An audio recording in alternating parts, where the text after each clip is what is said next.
네, 지난 6월 8일 현대중공업 산재예방 TF팀의 국회의원들이 현대중공업 울산공장과 고려아연 온산제련소를 방문했습니다. 이 두 사업장에서는 최근에 그 중대재해가 발생해서 3명의 노동자가 목숨을 잃었는데요. 이번 민주당 국회의원들의 현장 방문의 의미, 이기암 기자와 함께 알아보겠습니다. 지난주 화요일 김영배 더불어민주당 의원을 단장으로 한 더불어민주당 산재예방 TF팀이 현대중공업 노조와 고려아연을 각각 방문했습니다.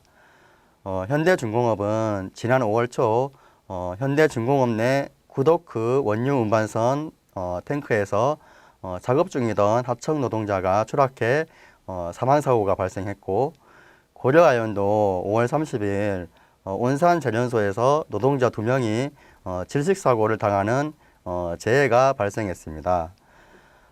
이번 방문에는 산재예방 TF 김영배 단장과 장철민, 이수진 의원이 참여했고, 박화진 고용노동부 차관, 또 김준희 고용노동부 울산지청장 등이 함께 했는데요.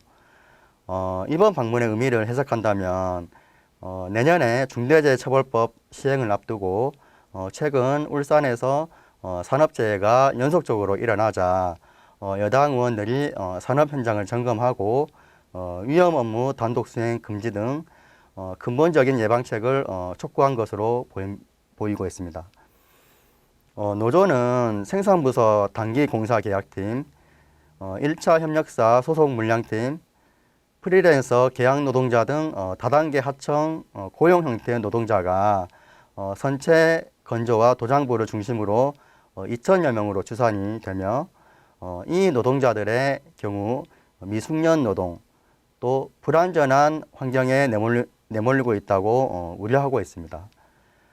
또 매번 중대재해가 발생할 때마다 철저한 안전관리, 또 2중, 3중의 안전관리를 개선 대책으로 제시하고 있지만 고용노동부 특별감독이나 안전진단 때 하청 물량팀 문제가 개선되지는 않는다고 말했습니다.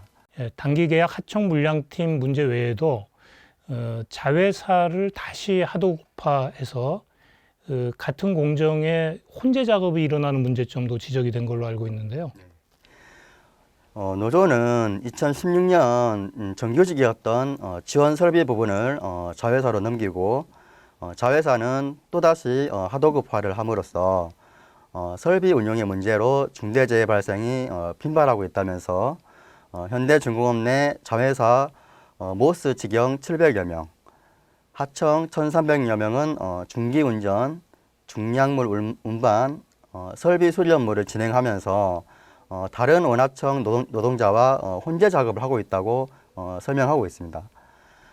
김영균 현대중공업 노조 정책실장은 건조부에서 직접 계약한 형태 등 이번에 25개로 늘어난 단기 프로젝트 팀의 경우 물량팀 노동자만 모아서 고용되어 있는 형태라면서 회사는 단기 프로젝트 팀 노동자들이 1차 하청인지 또 2차 하청인지 모른다고 주장하고 있다고 하는데요. 이는 전혀 납득이 되지 않는다고 말하고 있습니다.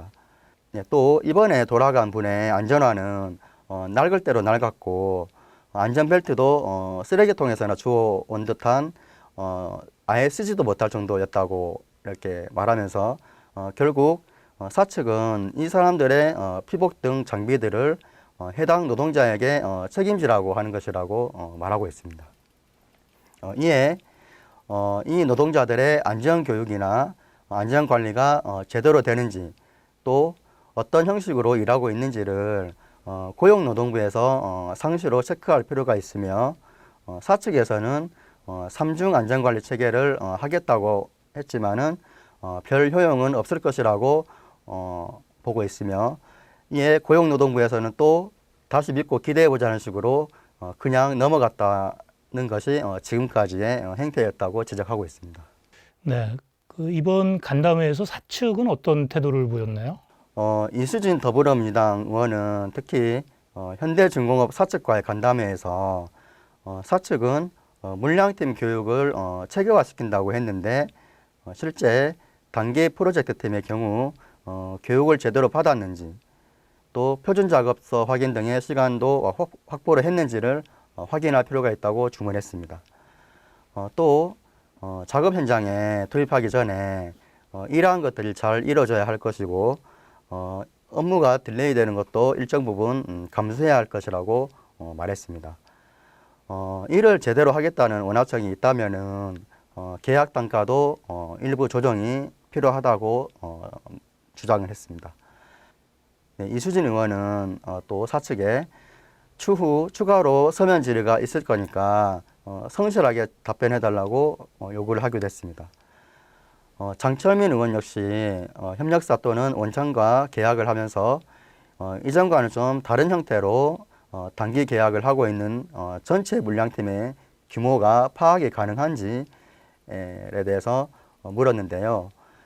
이에 대해 사측은 법정 안전 교육의 경우 직영과 동시에 하고 있으며 교육 훈련 기록의 경우 앞으로는 모바일 QR코드로 본인 스스로 인증할 수 있도록 할 것이라고 답변했습니다. 또 현재 248명 수준의 안전 전담 인력을 2022년까지 300명으로 확대하고 매출액의 2% 이상을 안전 투자 예산에 먼저 확보할 것이라고 전했습니다. 네, 이 밖에 관리 감독자, 안전 지킴이, 안전 요원 이렇게 3중 관리 체계를 5월부터 실행 중에 있으며 안전 지킴이는 상시 현장 점검을 통한 고위험 발굴 및 개선과 중대재해 차단 대책 실행 관리를 전담할 것이라고 설명했습니다. 예, 그 위험의 외주화에 아주 주범으로 지목되고 있는 그 물량팀 그 자체 문제에 대해서는 좀 언급이 제대로 되지 않은 느낌이 드는데요. 예, 그 민주당 의원들이 현대중공업뿐만이 아니고 그 고려아연 온산제련소도 방문을 했습니다. 네. 대표이사를 비롯해서 회사 관계자들로부터 제 상황과 향후 개선 대책을 보고받은 것으로 알고 있는데요. 어떤 내용으로 얘기가 됐나요? 고용노동부는 해당 사업장에 대해 꾸준히 정기 근로감독을 실시했지만 감독 결과는 정작 무용지물이었던 것으로 보였습니다. 2019년 1월 중대재해 발생 사업장 정기 감독 실시 결과에서도 여전히 안전난간, 미설치 등 기존에 지적된 사항이 장소만 달리한 채 반복이 되고 있었습니다. 부두 저광사 시료 채취 장소 하부 작업발판 측면에 안전난간, 미설치 등으로 인해 9건의 사법 처리가 발생했으며 최근 2020년 11월 수시 감독 결과 일반 성면조사 미실시, 또 협력업체 특수건강진단 인자 누락, 물질안전 보건자료 미개시 등 과태료 사항도 8건이나 발생했습니다. 최근 10년간 온산제련소 산재 발생 유형 중에서는 끼임 사고가 25명으로 가장 많았고 다음이 고온 접촉으로 12명이었습니다. 추락 사고도 4명이나 있었는데 안전난간 때 미설치 문제는 2016년 1월 감독 결과 지적된 내용이 장소만 달리했고 또 2018년 4월과 2019년 1월에서도 반복적으로 적발됐습니다.